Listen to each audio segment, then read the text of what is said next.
Bonjour à toutes et à tous, j'espère que vous allez bien depuis la semaine dernière. Bon, je sais que les conditions actuelles ne sont pas géniales, mais justement avec la petite vidéo, peut-être que ça vous procurera un petit peu de plaisir et que vous pourrez créer de jolies choses. Donc aujourd'hui, on va partir sur une petite boîte réalisée avec le poinçon petite surprise en boîte. Voilà, on va utiliser le papier velours, donc rouge, que vous allez retrouver page 63 du catalogue des fêtes. Et donc c'est celui-ci. Vous l'avez peut-être pas vu, hein, mais il est vendu en paquet de 2 feuilles 30 sur 30. Voilà. C'est tout doux. Et donc je vais vous montrer comment réaliser une petite boîte tout en douceur.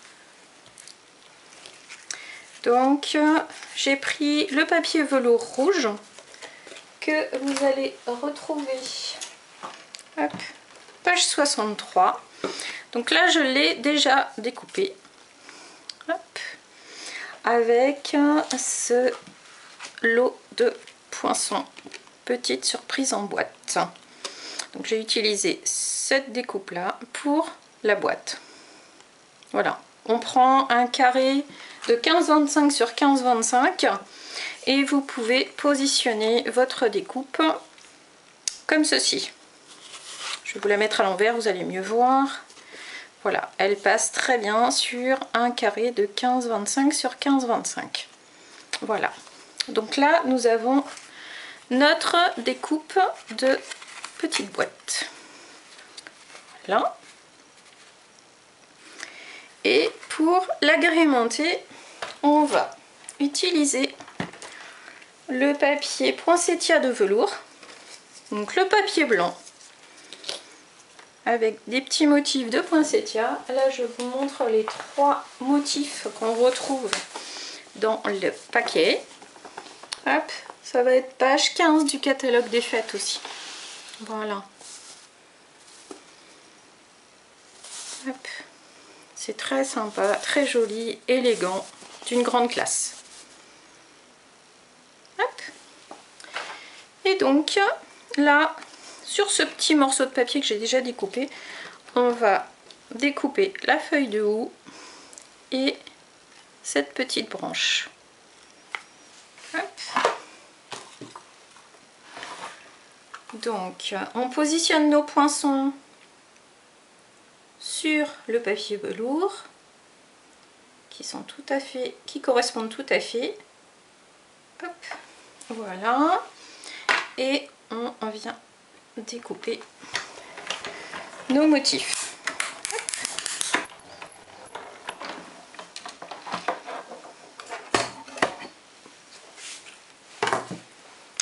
Voilà.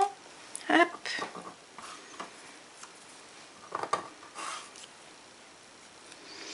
Voilà ce que cela donne.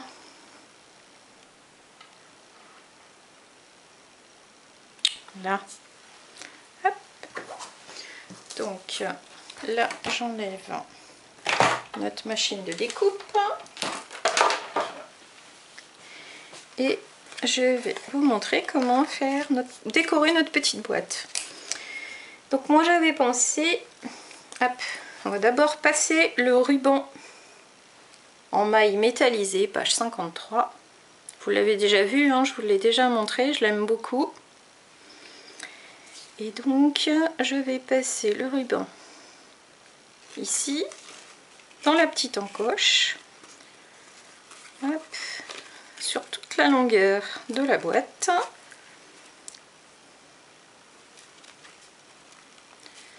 Voilà.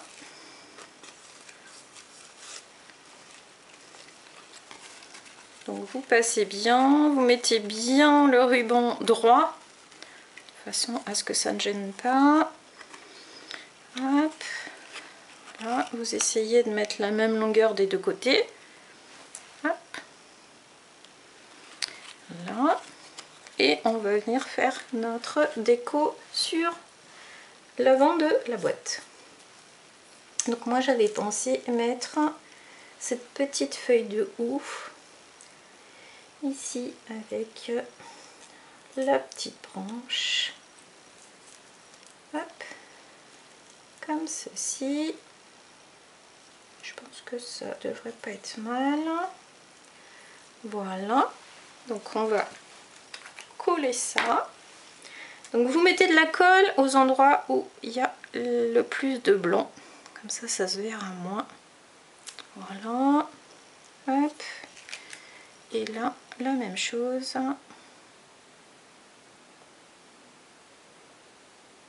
Hop.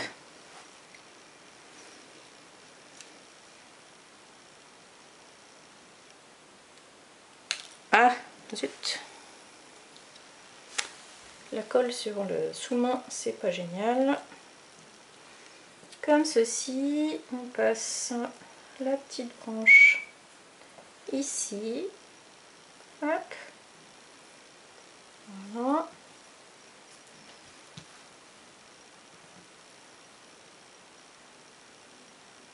On attend un petit peu parce que du coup comme c'est pas une matière lisse, ça va mettre un peu plus de temps à couler.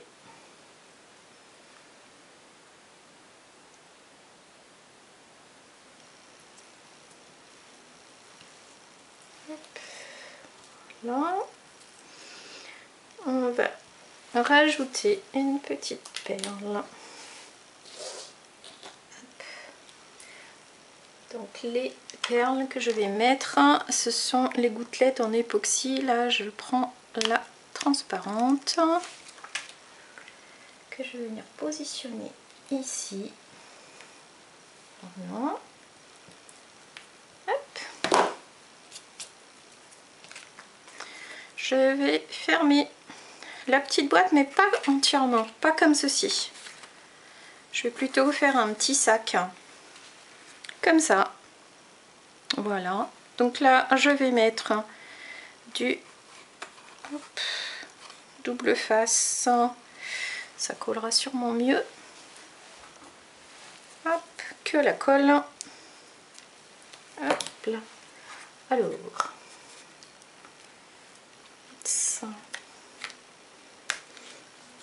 je mets ici sur le côté. Là et là.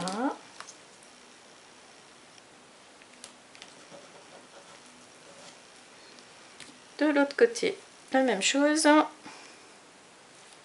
Pour que la boîte tienne bien. Comme ceci.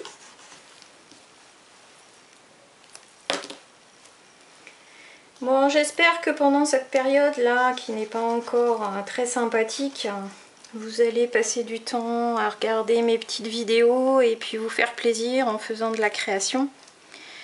Donc le but de ces petites vidéos, c'est effectivement de vous faire partager ma passion pour la création. Et pourquoi pas parmi vous peut-être des personnes qui voudront devenir démonstratrices. Je serai ravie de les accompagner dans cette belle aventure. Hop. Voilà, donc là on appuie bien. Je vais prendre le plioir. Hop, j'appuie bien à l'intérieur. Je fais la même chose de l'autre côté. Hop, voilà, comme ceci. Et pour finir, je vais faire un petit nœud sur le dessus de la boîte avec la petite boucle qui va bien. Hop, comme ceci. Et vous allez avoir une jolie boîte. Vous pourrez en faire plusieurs pour faire votre calendrier de l'Avent. Ça peut être sympa. Ou le petit cadeau pour vos invités si on a la chance de fêter Noël cette année. Sinon, vous pouvez très bien faire des petits paquets comme ça et les envoyer à votre famille pour leur faire plaisir. Voilà. Donc ça, c'était la petite création facile et rapide à faire, mais qui est du plus bel effet. Voilà, je vous souhaite une belle semaine et si vous avez envie de me contacter, n'hésitez pas. Je serai toujours ravie de répondre à vos questions et peut-être même vous aider dans la démarche de devenir démonstratrice. Et si vous souhaitez commander sur ma boutique en ligne, c'est Laurence Dapp. Pensez bien à garder ce nom. Voilà, je vous souhaite une bonne semaine et puis bon courage et prenez soin de vous. À très vite. Au revoir.